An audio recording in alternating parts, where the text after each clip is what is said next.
Hello and welcome to another episode of GOS Pod, the podcast from the Global Order of Satan UK. My name is Lithos. I'm Eddie. And Lygia. I'm Laraj. And I'm Bohema. Hail Satan. Satan. This time we will be talking about the campaigns that we have ongoing from the Global Order of Satan UK and ones that might be in the pipeline to show you that there is part of our organization that is activist and that actually tries to achieve things. So the first campaign we'd like to talk about is a campaign called Bloody Hell. And if you'd like to give us a bit of a rundown on that one, Laraj? Yeah. So Bloody Hell was in response to the ongoing problem in this country of period poverty. In that it's kind of ridiculous that over 50% of the population get charged for things which might necessarily fall under medical supplies when we allegedly have an NHS that's functioning. So what Bloody Hell does is to donate, first of all, to raise money and then donate that money to buy in period products. It took some time to set up as we've had to decide where these products were going to actually be donated to. And in the end, we decided on food banks throughout the UK. The first run, we concentrated almost exclusively on the London area, mainly because, there's a larger number of food banks there in a sort of highly concentrated area. And that was very successful. And we're now in a situation where what happens is that the products that we buy get sent out to our members all over the country, and then they go on and donate them locally. So at the moment, I think, including London, we've got roughly 10 or I think 11 areas throughout the whole of the country that are receiving Bloody Hell period products from us. Okay. And we should point out also at this point where the funds that we use for donations come from, because we are not massively funded. We don't ask for contributions from our members. There are no membership fees. Membership is free. A lot of it comes from us selling merch on our merch store and from donations that can be made to campaigns such as Bloody Hell. So this is where the funding comes from, essentially. Yeah, that's true. Like you say, we do sell things on the online web shop, and people do donate directly to Bloody Hell as a campaign, and also to GOS as an organisation. And also there's the markets that we do throughout the year as well, particularly the Satanic Flea Market in Islington. That's usually a good source of money that we can use to pass on to our campaigns. And bear in mind that obviously if you are interested, just Google Global Order of Satan and look at our merch store. There's some fine merch available. It's not used for profit purposes. It is used for things like this campaign to sustain our organization and to sustain what we are able to do. So please have a look. The next campaign that we're currently running is a campaign called S8N Not H8N. That's spelt S8N Not H8N. And it is to do with bands and music venues and trying to keep fascism and extreme positions out of that space. Who would like to kick us off on that one?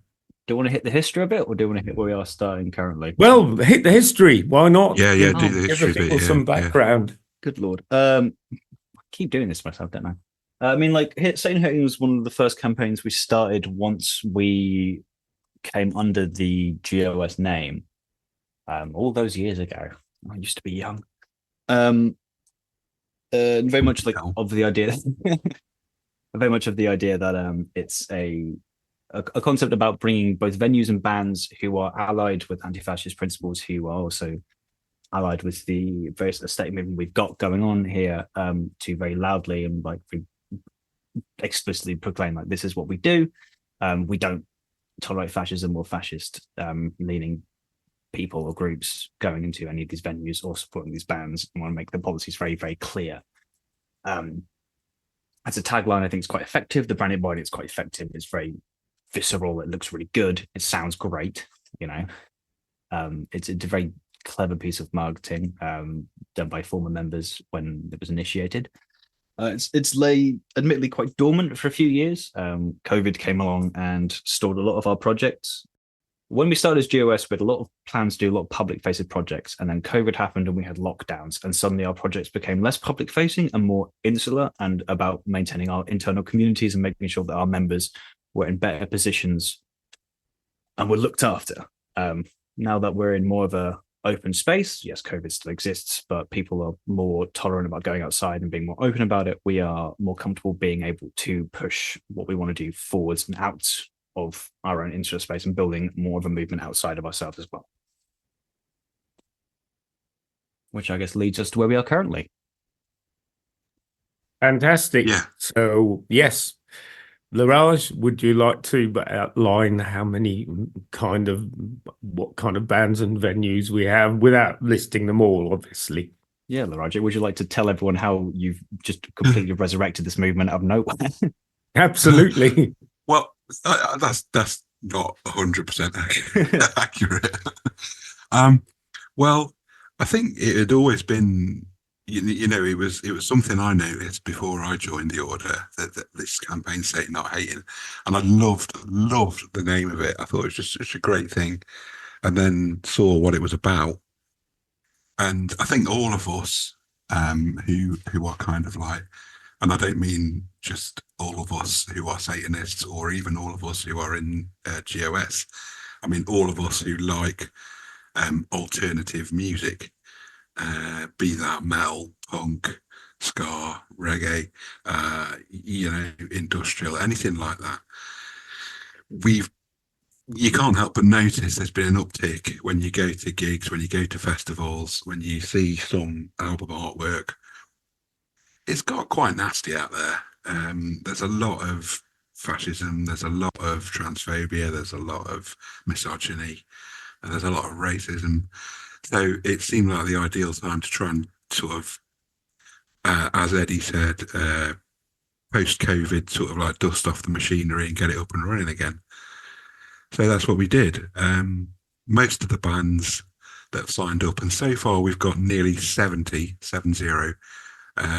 sign-ups who've agreed to participate. Wait, and I should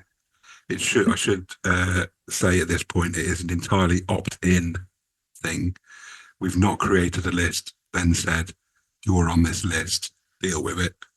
We've kind of like contacted bands and said, hi, would you like to be on this list? And they've either said yes or not answered. Or in some cases, they've said no thanks. And that's absolutely fine.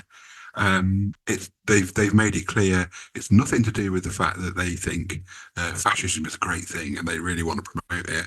It's more to do with the fact that they don't consider themselves in a position where they can really ally themselves with a satanic organization. And that's fine. That's absolutely fine. That's their right.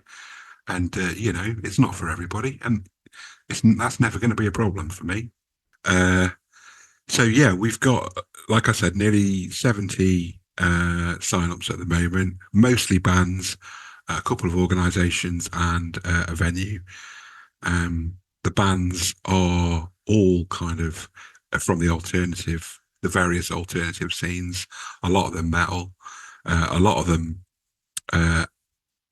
black metal in particular, because obviously that's one of the scenes that is most problematic. But yeah, I have had a couple of genuine fanboy moments when bands that I particularly like have agreed to participate.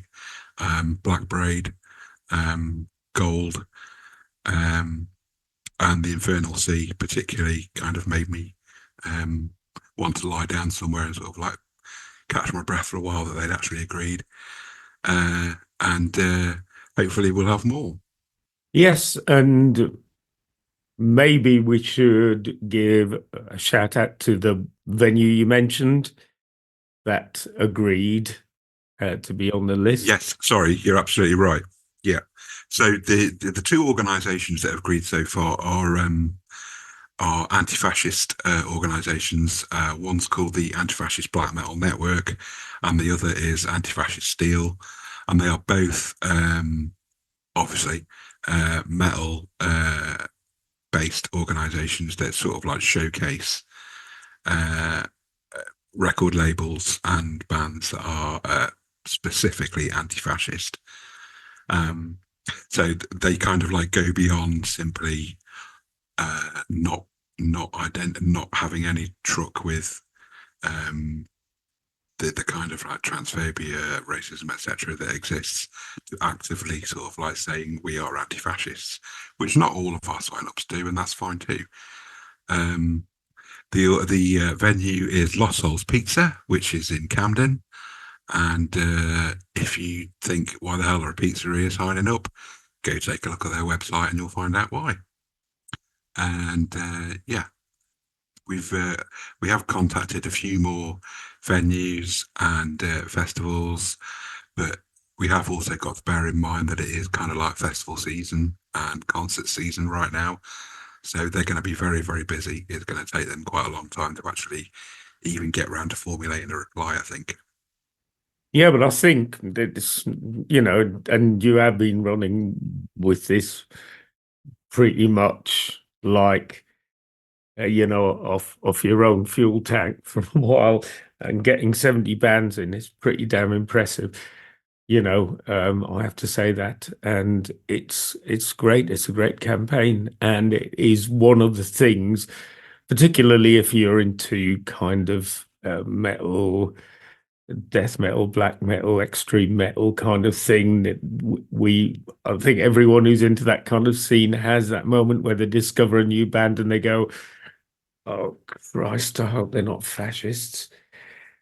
Because Yeah, there are a fair few absolutely. of them about, and you know, whether it's comes from Norse mythology and you know we admire Odin and it's all white, or whether it's, you know, for whatever reason, there is always that risk in that music scene in particular, unfortunately. Mhm. Yeah, yeah. It is unfortunate, but it is also true. It's the reality of how it is at the moment. And I think a large part of the campaign, and I hope one that will be successful, is to sort of like say to people who love live music and people who love music in general that there are a large number of bands who are against that kind of shit and won't stand for it.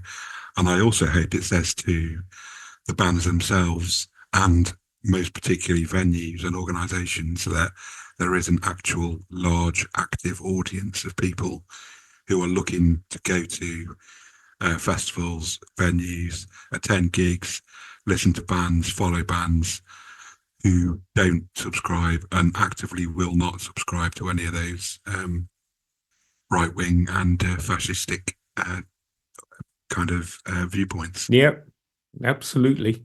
Does anyone else want to chip in with their thoughts on the S8N Not H8N? Yeah, 70 bands is insane. When did we hit that number? Also, shout out for his idea. We haven't quite hit 70 yet. We're actually, hang on 2 seconds and I'll tell you the exact number. Oh God, it's a long page. 68. Rats. All right, where's the next band? Where are they? Come on, what's happening? Oh, there's this little known band. I think Iron Maiden or something. Never heard of him. We need to hit 666 bands and venues before we're a real success. That would be, yeah, that'd be fucking awesome. I would have I'm sorry. Sorry. Go on. Sorry. Go on. No, Go on. I would have a question, maybe also for myself, because I with my ADHD, I can't really see myself if I hear a new song or I find a new band. I don't usually go and check the whole, pedigree, whatever, origins, their ideas. And sometimes I might be listening to something that doesn't really, you guys would be like, oh my God, what is she doing? So maybe if any of you have any idea like how to check it quickly, not to support some idiots, I don't know how you guys do it if I don't know the band, Listen to ska music, yeah. That's a good. I mean, it is hard, especially if you're talking about, the sort of like death metal scene where you can't even hear what they're singing, because the whole point of it is you're kind of like giving it a guttural thing. I don't want to sound like my dad. You can't even hear what they're singing these days. It's like, I mean, where the lyrics are distinctly undistinguishable because of the way they're delivered, and that's deliberate. And of course, you can't tell what they're singing, and you don't know until afterwards. Were they singing about white supremacy here? I don't know. There are a few ways, and there are a few tells. So the first tell is check out the album artwork. Has the album artwork got things that look suspiciously like swastikas, or things like that? Have they got a disproportionate number of Norse symbols on them? Yeah. And that's, to be fair, I'm not suggesting that any band that uses Norse symbols is automatically a fascistic band, but a lot of them do that. The other thing as well is there are groups and organisations, including S8N Not H8N now, where you can check. So, for example, I mentioned them earlier, but the Anti-Fascist Black Metal Network have a Facebook page. They have a YouTube account. They're on Instagram, I believe. Check them out. You can guarantee if you hear a band on there, they are absolutely safe. A great way to actually check whether a band is problematic or not. There's a private group on Facebook called Is It Fash the Musical, and in that group there are a lot of long-term metal fans. There are a lot of people who work for labels and are in bands themselves, and they'll be able to give you. So if you come across a band that's completely new to you, you can use the search engine, the search function on that page, and it will give you replies. If there's no replies, you can directly ask in the group, and there will be someone who can tell you if the band's problematic. Oh, that's fantastic. Thank you. Yeah, that's okay. Yes, not all bands are what we would want them to be. But there, I would say on the positive side, the kind of like non-fascists outweigh the fascists. Yeah, that is true. Yeah, and I think one of the things we have to be careful with in S8N Not H8N is to sort of like, this isn't strictly a kind of like every sign up, every participant must be kind of like identifying as an anti-fascist exactly. All they have to do is sort of like say, we wouldn't tolerate transphobia, we wouldn't tolerate racism, we wouldn't tolerate this, etc., etc. They don't have to strictly be known for as a band who put out anti-fascist material, if that makes sense. Well, that's the exact thing that I was trying to say. Like, maybe it's not they are fascists or whatever, but the whole concept of their music and text might be something that we don't agree, or I wouldn't agree if I understood everything they do, how they present themselves, how they treat women, or, foreigners. It can be even xenophobia, So it is a big, big, big thing for me personally. So Yeah. I'm really happy we are doing this. Yeah, I think there is a difference between a band who doesn't happen to write necessarily about politics, but is also not a band who would tolerate transphobia or racism or misogyny, and a band who is openly writes about those things. You know, I think for Satan Not Hating, both those things are okay, really. Yeah, absolutely. It's more about getting, a kind of a repository together, which makes it the kind of thing you're talking about, Ligeia, easier to kind of identify. Are they problematic or are they not?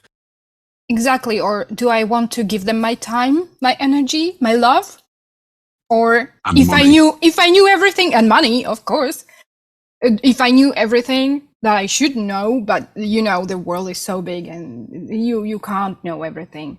So it's a little bit confusing. I still get caught out. I mean, there was a band, I'm not going to name them, but there was a fairly famous black metal band that I had absolutely no idea were fairly typical racists. And I had absolutely no idea up until about 3 months ago. And then I just came across a post accidentally and found out. And apparently everyone else had known for like years, but it completely escaped me. Yeah.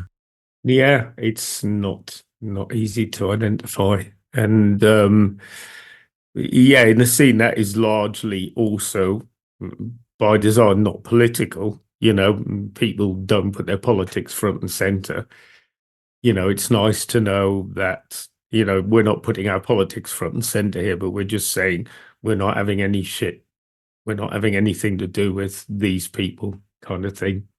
One of the campaigns we did a while back was a Black Mass for Poland on a more distinctly and direct satanic theme, which was to show solidarity with the people of Poland regarding their, at the time, pretty much far-right government. We light these candles to invoke Lucifer, the light bringer. Hail Lucifer! Hail Lucifer! As Satanists, we hold the autonomy of body and mind to be of highest importance. Our second pillar states that we should respect the inviolable body, autonomous will, and sovereign right of every individual to guide their own life and being, remembering that enjoyment of these rights is predicated on respect for the same in others. If you could give us a few more details on that, would you like to start us off, Eddie? Yeah, I can do that. I think the video and the mass itself came out in August of 2020, but we were asked a few weeks, possibly a month earlier than that, by our colleagues and friends and comrades in Poland to do something to put across like our collective message against their incoming government, PIS or Law and Justice, which I got right this time. Thank you. Who are notoriously quite homophobic and allegedly fascist, and whose practices and operations were quite scary and worrying and put a lot of our friends in Poland and the Polish order in a lot of danger. So they asked us to put together a message because they themselves didn't feel entirely comfortable putting one together themselves, because it could have quite rightly landed them in, well, not quite rightly, but it could have landed them in a lot of trouble that they didn't have the appetite to risk, because these are, everyone who is involved in any of our orders across the world are ultimately volunteers. They're people who come together because they want to do sort of, collective goal. They don't have money in it. They have the skin in the game is saying because they believe in a cause, and you can stand to that to a certain extent. But at the end of the day, if it comes down to this is your life and you will lose it, then you have questions to us and you seek external help. And because we have this international sort of body where we can appeal to our friends in places where we can't be touched by their domestic government, we're able to put across their message and also what we believe in at the same time. So it ended up being the Black Mass of Poland, which was a sermon and pseudo ritual put together by our one of our chaplains, Leo, and featured a lot of our members in the UK. And I'm quite proud of it as a project. I think it was really good, and I think the message we got across reached a lot further than we initially anticipated, which is nice. And we got a lot of very nice messages and a lot of not so nice messages, but fuck them. But everyone who we did this to reach out for was quite thankful and quite helpful, happy to have that message put across, and it's something that I'm really proud to stand by and stand behind. And I think it was great. And I'm glad we could do stuff like that. And I think that's the benefit of having an international sort of body where we can stand together and help lift up our friends who aren't able to do so themselves because of their respective governments or other things that stand in their way. Just wanted to say it happened during the lockdown. Yes. And so I would like to make clear that we didn't meet all those people that you can find on our website in a video or YouTube video. We did not meet, so it was even more touching for us to assemble this video for Poland, because we had to agree on this certain format, or the way we made this video and what we say, to make it sound like we say it together. And it was so touching for us. And I personally think this means so much to us. I don't know how much it meant for people in Poland, but I really believe it did mean much. And I would like to point out one little detail, that the Law and Justice Party, the short for them is PiS. So yes, the PiS party. It got quite a lot of press attention in Poland as well, didn't it? It did, yes. That was fun. I enjoyed that. Yes, that was great yes. fun. Yes, it did. A lot of the Catholic media freaking out, and I was like, fantastic. Here we go. Yeah, fantastic. We did it. Yeah, especially as a thing during COVID, it was quite affirming as a thing, because we were forced to be apart. We really struggled to have a sort of human connection because of how everything was being run and how COVID was being worked out, and the piss poor attempt at anything being organized in an effective or safe way in the United Kingdom. So being able to do what we did was quite an affirming thing for our members collectively, and be able to do it in a way that we could help our friends over in Poland, I think was good for all of us. It was.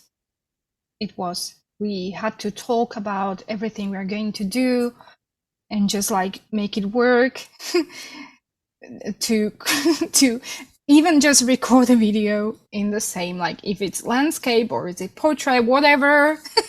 It was so much fun. And it looks like maybe we put it all together in, I don't know, one day. But that's not true, because it's us. It's Satanists. We all understand the rules. Yeah, It came together remarkably quickly. But again, it's very much this is herding cats. It's getting people to do something similar. Exactly. Yes. We will put a link to the YouTube video of that in the description to the podcast. Also, just don't be scared. It's just us having a black mass. Ooh. Yes, the whole concept of black mass is going to draw attention, whereas it's just a mass, but it's black. We didn't slaughter anything. No one was harmed in the making of it. Everyone had a great time, and it was for a good cause. So Well, if they We just got demolish a bunch of slaughtered. apples. Yes, apples. Yes, yes, What? yes, yes. What was that? I I missed had that to bit. What? personally retake my thing 3 times. We there's a scene in the ritual eating apples, and because I've only recently rewatched it, I had to do that scene 3 times because I kept fucking it up. Like I do apologize. And I had to have at least 2 apples on me to do that because I am apparently impossible to work on camera. So there you go. The final campaign we're going to talk about today is one which is temporarily, at least as a working title, called Solve Coagula. And it is something the organisation has been thinking about for a while and working on and mulling over.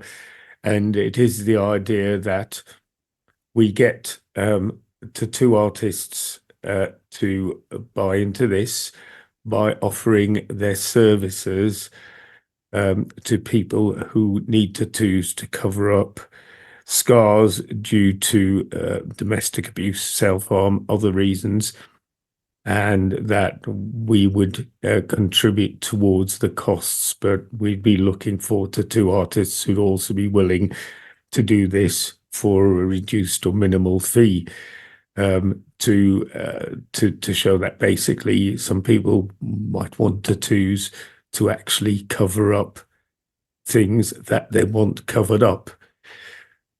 Does that pretty much cover it for you guys? Does anyone else want to add something? Kind of.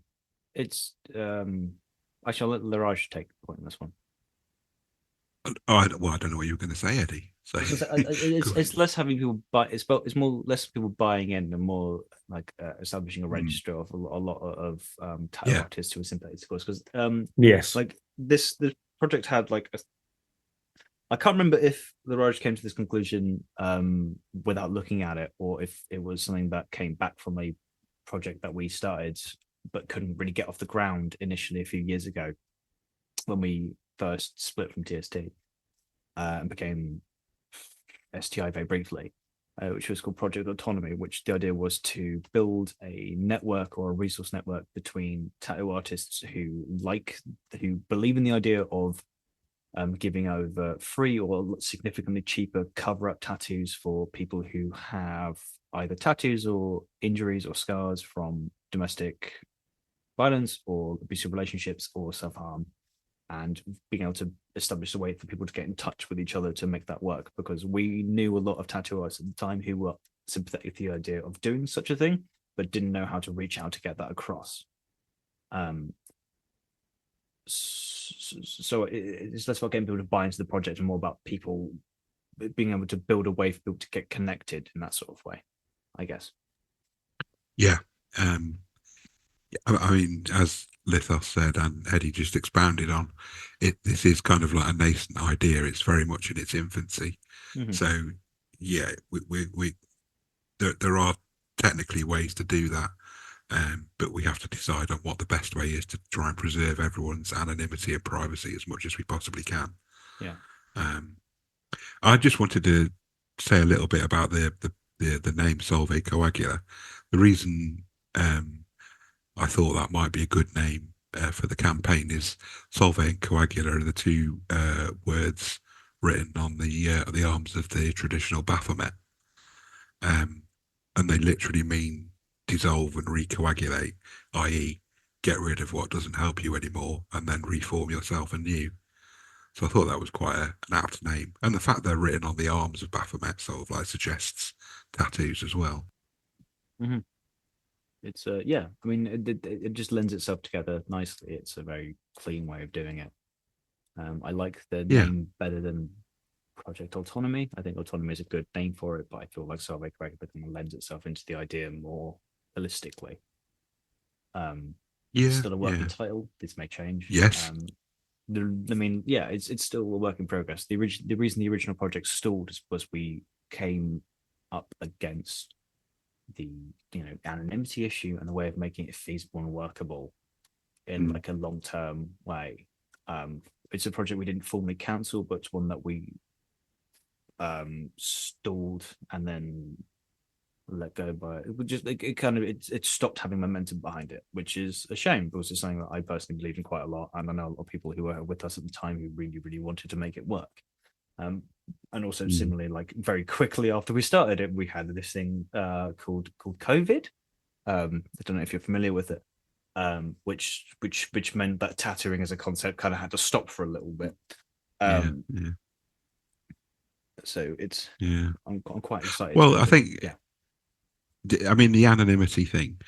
There is definitely technical ways to do that without sort of like getting bogged down into technical details. What I'm hoping to do is have a system whereby the tattooist doesn't know the details apart from the actual requested work of the person who's applying, and the person who's applying knows nothing about the artist until the artist chooses to contact them. That seems to be the best way to sort of like maintain everyone's privacy as best as we possibly can. Yeah. And that seems like a nice compromise. I mean, I can see things that may not work out with it, but I think that's a really good way of doing it. Yeah, I mean, like we've all said, this is very much a work in progress, and I'm very excited to see where this goes. And I truly believe that this time we can make it work and make it come to fruition, because of the projects that we have tried to do that haven't gone anywhere, autonomy is the one that I really cared about a lot, and I am very much looking forward to seeing it work this time, because I think it will work this time, because I think we've got a lot of people behind us who are both technically minded and also driven enough to make it work. Yeah. And also there are a lot of people who are tattooists or in the community who do believe in, you know, if they have the time and have the space and have the capacity, that they would be more than happy to help people, you know, cover over things they're not proud of, or cover over things they need to get rid of so they can move on in a very tangible and physical way. And if we can make those links happen, then I think that's a great thing. Yeah, and it sort of like tying back into S8N Not H8N a little bit, one of the other things that we discussed that people might want covers for is kind of like very right wing or kind of like fascistic tattoos that they might have got in a previous life, and we're now wanting to very much move on from. Absolutely. And as has been mentioned, it's not a project per se, it's something we want to see happen. So if you're listening to this, if you have any ideas on this, if you want to help, if you are a tattoo artist, if you know a tattoo artist, if you have suggestions, please, as always, with suggestions, email us at gospod, that's GOSPOD, at GOSatan.com, GOSATAN.com. Anything, any help is welcome here. That's all for episode 3 of GOSPod. Thank you all very much for sticking around all the way to the end, and we hope to see you next time. Massive thanks to Matt and the rest of the band Hearst Pile Up for letting us use their song We're All Going to Hell as our intro. If you'd like to hear more from them, go search Hearst Pile Up on Bandcamp.